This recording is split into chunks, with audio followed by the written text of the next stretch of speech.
사랑하는 여러분, 반갑습니다. 우리의 삶과 신앙의 여정에 깊은 울림을 주는 지혜의 샘으로 여러분을 초대합니다.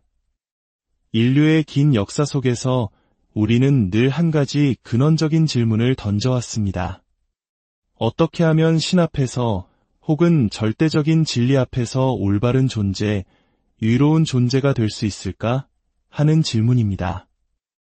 이 깊은 이야기에 귀 기울이시기 전에 잠시 하나님의 은혜를 구하는 마음으로 여러분의 좋아요와 구독을 통해 이 귀한 말씀이 더 널리 퍼져나갈 수 있도록 힘을 보태주시길 부탁드립니다.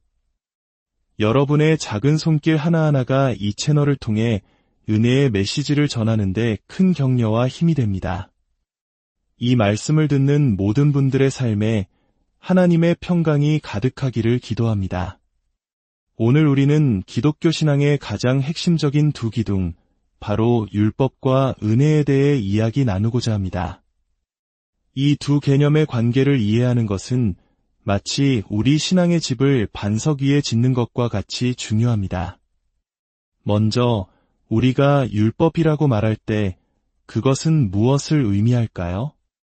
이는 단순히 사회 질서를 유지하기 위한 세상의 법을 말하는 것이 아닙니다. 여기서 말하는 율법이란 하나님 앞에서 스스로의 노력과 행위를 통해 위로움을 얻고자 하는 모든 종교적인 규범과 규칙을 의미합니다. 그 대표적인 것이 바로 구약 시대 모세를 통해 주어진 모세의 율법입니다. 하지만 사실 이러한 율법적인 사고방식은 모세의 율법에만 국한되지 않습니다.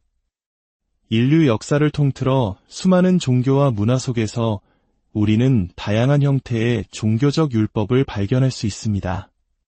어떤 행위를 해야만 구원을 얻고 어떤 규칙을 지켜야만 신의 인정을 받을 수 있다는 믿음.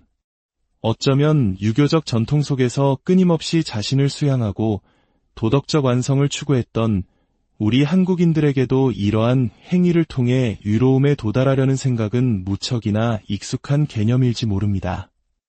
스스로의 노력으로 무언가를 성취해야 한다는 생각, 그것이 바로 율법의 정신입니다. 반면에 은혜란 무엇일까요? 은혜는 우리의 어떠한 노력이나 자격, 공로와도 상관없이 하나님께서 거저주시는 선물입니다. 그것은 오직 믿음으로 받는 것입니다. 우리가 결코 이룰 수 없고 받을 자격조차 없는 구원과 사랑을 값없이 받는 것, 이것이 바로 은혜의 핵심입니다. 기억하십시오. 만약 여러분이 무언가를 해서 얻었다면 그것은 더 이상 은혜가 아닙니다. 그것은 노력의 대가, 즉 상릴 뿐입니다. 놀랍게도 인류 역사상 모든 종교는 이 두 가지 길, 즉 행위의 종교와 믿음의 종교 중 하나로 기결됩니다. 자신의 노력으로 의를 이루려는 길과 거저주시는 은혜를 믿음으로 받는 길입니다. 성경은 인류 역사의 가장 첫 장에서 카인과 아벨의 이야기를 통해 이 두 가지 길을 선명하게 보여줍니다. 아벨은 믿음으로 하나님께 나아가 은혜를 입은 믿음의 종교를 대표하는 인물입니다. 반면 카인은 자신의 땀과 노력의 산물인 땅의 소산으로 제사를 드리며 은혜의 필요성을 부정하는 행위의 종교를 상징합니다.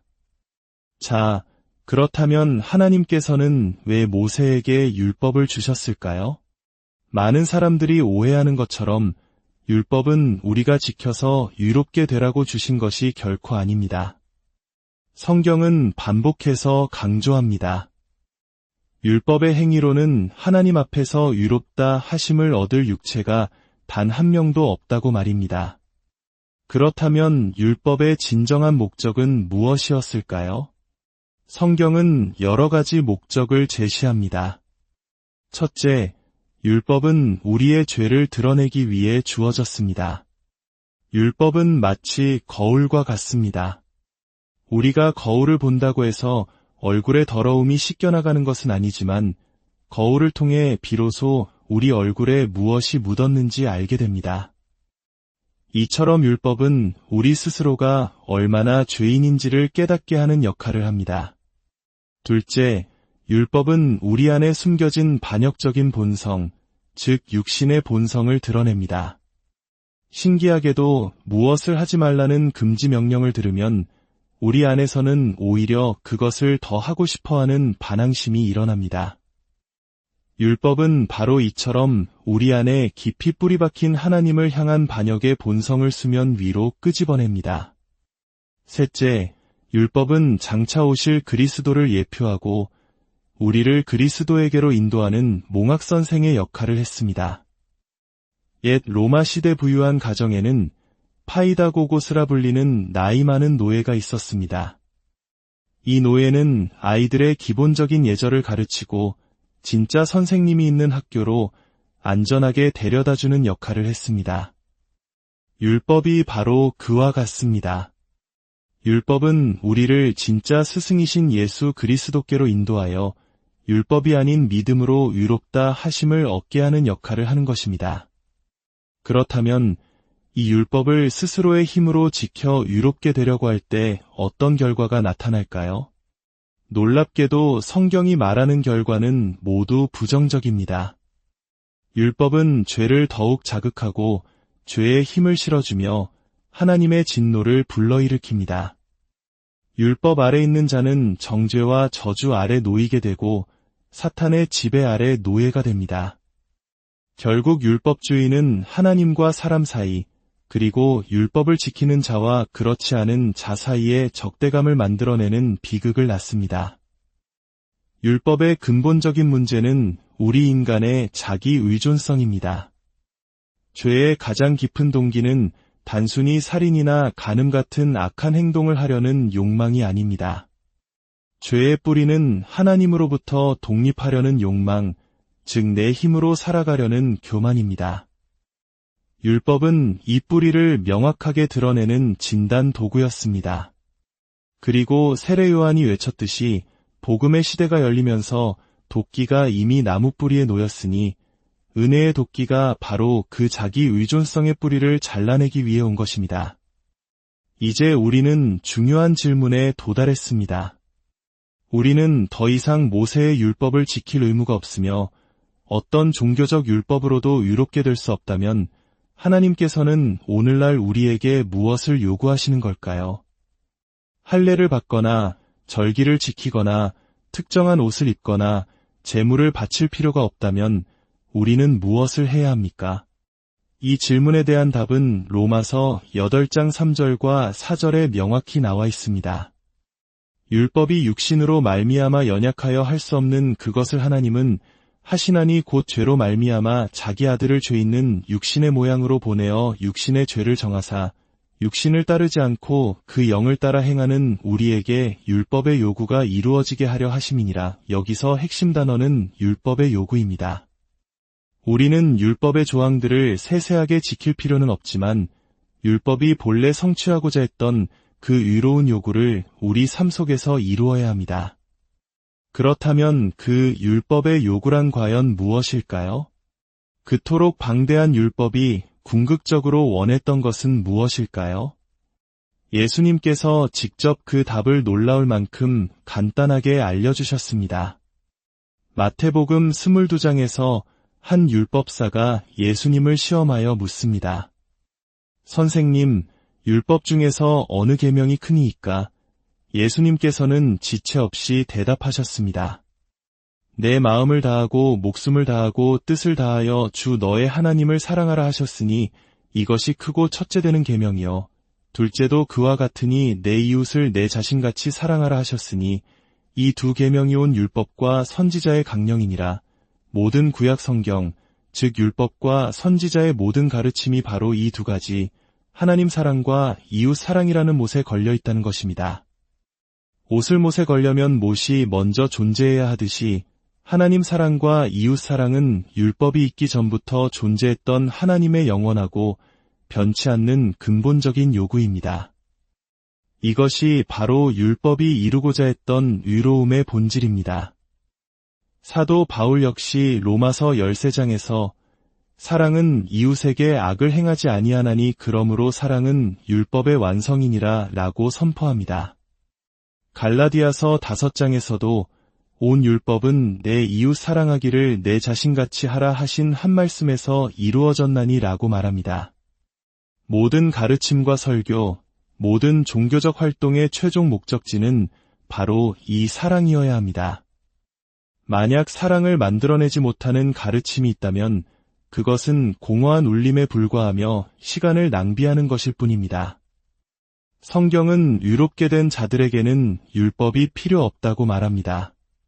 디모데전서 1장은 율법이 의로운 사람을 위해 있는 것이 아니라 불법한 자, 복종하지 않는 자, 경건하지 않은 자, 죄인, 살인자, 거짓말하는 자들을 위해 있다고 분명히 밝힙니다.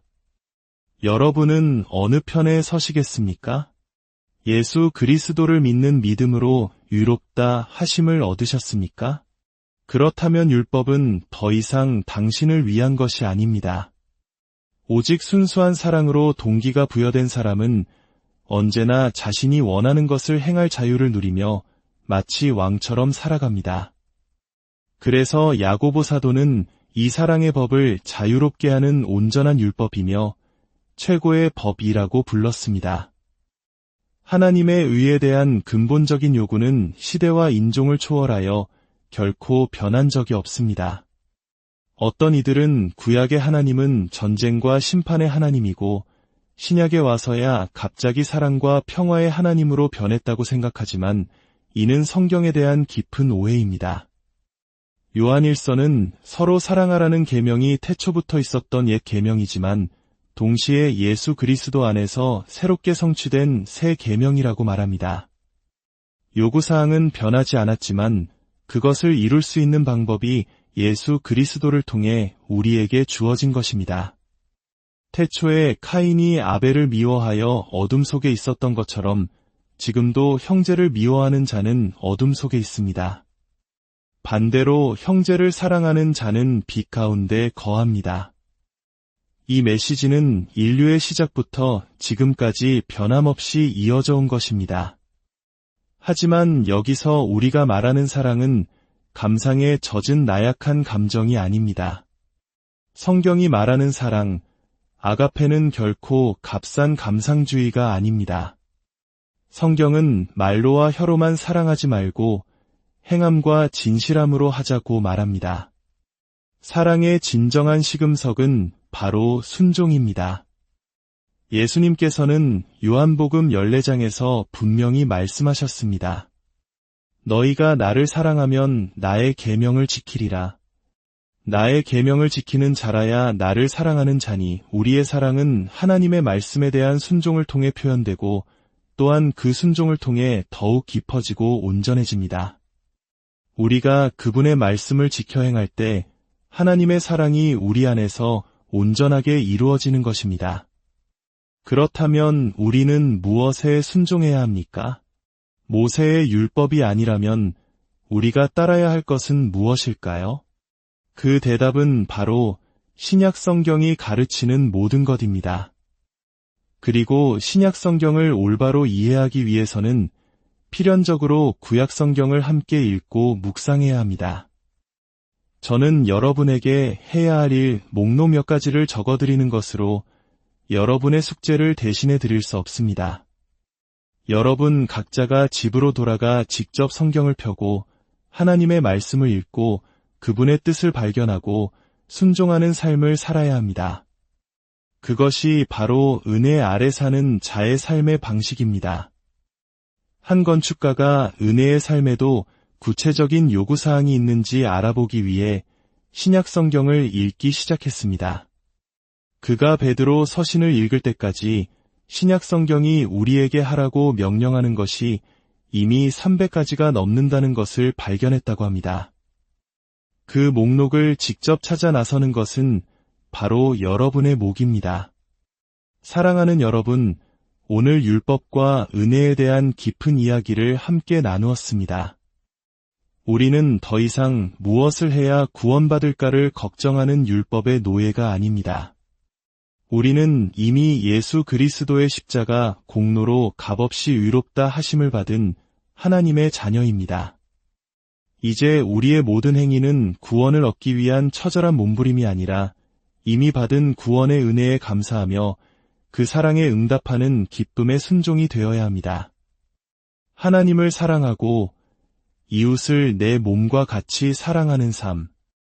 이것이 바로 은혜의 시대를 살아가는 우리에게 주어진 가장 위대하고 영광스러운 부르심입니다. 주님, 오늘 우리에게 율법의 참된 의미와 은혜의 놀라운 가치를 깨닫게 하시니 감사합니다. 더 이상 우리의 행위를 의지하지 않고 오직 십자가에서 모든 것을 이루신 예수 그리스도의 은혜만을 붙들게 하옵소서. 우리에게 부어주신 그 크신 사랑에 감격하여 기쁨으로 주님의 말씀에 순종하며 하나님과 이웃을 사랑하는 삶을 살게 하옵소서. 이 말씀을 듣는 모든 심령 위에 하늘의 평강과 은혜가 넘치도록 축복하여 주시옵소서. 예수 그리스도의 이름으로 기도합니다.